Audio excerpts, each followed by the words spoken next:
Hi, everyone. Mike White here. Welcome to 4th of July, Independence Day, our weekly blog post. It's amazing to think about our Independence Day, the things that led up to July 4th, 1776, the fact that a series of events led to the Declaration of Independence, and many things happened after July 4th of 1776. It was, still a few years after the Declaration of Independence before the final battle took place, and even a couple of years after that, before the formal recognition of the colonies becoming independent from the British Empire. And the amazing part is, when you study history, so many things led up to what took place on July 4th, 1776. So many things have taken place since then that have changed this country, and at any point could have changed dramatically the outcome of things when you look back at it. And that's why, sometimes going back and reviewing history and paying attention to it and seeing how things happen. There are so many books out there like The Butterfly Effect and others that go into detail about how certain periods of time, certain things that happen, one way or another, 1 inch or another, 1 foot or another, one choice or another, completely changes the outcome of small and local events as well as world events in the history of the world. So it's amazing that we have to look at these things, and on a day like today, we should be paying attention to our country's history, but we also should take a look at our own personal and professional history. And there's not enough time here, nor am I even remotely qualified to talk about personal histories. But on reflecting on professional histories here in the mortgage business, you know I'm a stickler for business planning. I'm a stickler for scheduling and follow-up. And I think, here we are on, again, July 4th, and we are, while just a couple of days past the midway point of the year, we are literally well into our business year. In fact, depending upon where you are and how everything works, I calculate that we're probably not going to take in any business after November the 20th that'll get you paid in 2024. So if that's the case, we've got 109 days from today to get in front of the people that we're going to get in front of, help them do what they need to do so that they can go into contract and close, or go through their refinance process and close, to get you paid for dollars that are going to hit your income levels for 2024. And, as we begin this third quarter, you have to realize you can look at your own pipelines, and you can pretty much see what your income's going to be, or project it pretty well based upon what's in your pipeline now, what's already scheduled to close, who are the pre-approvals that you're working on.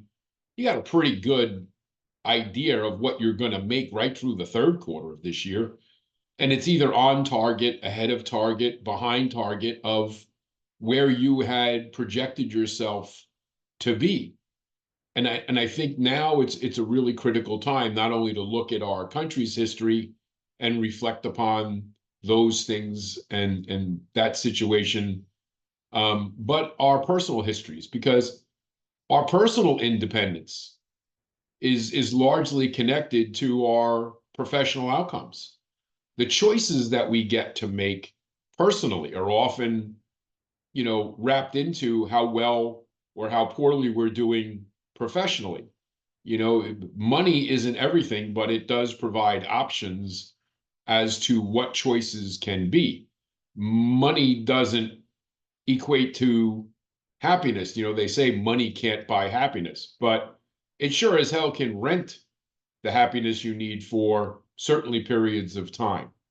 So yes, the problems of the rich are different than the problems of the poor, but the reality of it is, I don't often see people thinking about changing places and giving up all they have to go be poor because the problems were easier when they were broke and destitute. So I think looking at our businesses and realizing that we are literally 5 to 8 loans a month away from, you know, financial independence.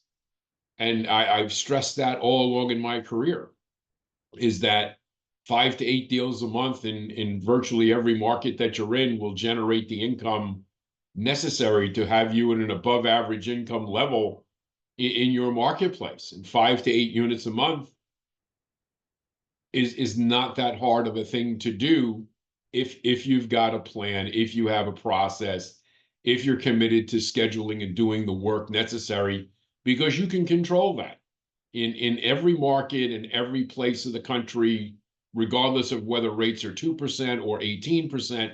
The reality holds true. You don't need to be a mortgage superstar to have financial independence. In today's day and age, it may sound ridiculous to say 5 to 8 units a month as being something I deem to be average. And that's one of the things that my clients will tell you. Yes, I have clients that far exceed that, but that's not the point. The point is, it's a choice. It's a choice in the mortgage industry that you don't close 5 to 8 units a month. I can't put people in a position for them to grab the bull by the horns and excel, because there are a lot of people out there who get complacent at certain levels. But 5 to 8 units a month on a 40 to 50 hour work week is something that you can do day in and day out. It's statistically a very provable thing to do, that certain efforts equal certain outcomes. And you can control that. So if you spend an hour a day this weekend being visible, making phone calls, talking to your people, looking at your own business and seeing where it is, where it's going, and reflecting on the fact that if you're not generating those 5 to 8 units a month, then your plan needs to be looked at, adjusted, reviewed, and different changes have to take place. And if you're not sure what those changes need to be or how to make those changes, it's pretty simple and straightforward. It's an email, mike@imtcoaching.com. Let's set up a time to talk. Let's see what we can do to get you on pace, because the decisions that you're going to make today and tomorrow are going to affect your lives into the future, and maybe even generationally. So enjoy your Independence Day. If you have any questions or comments, just reach out and we'll talk to you again next week.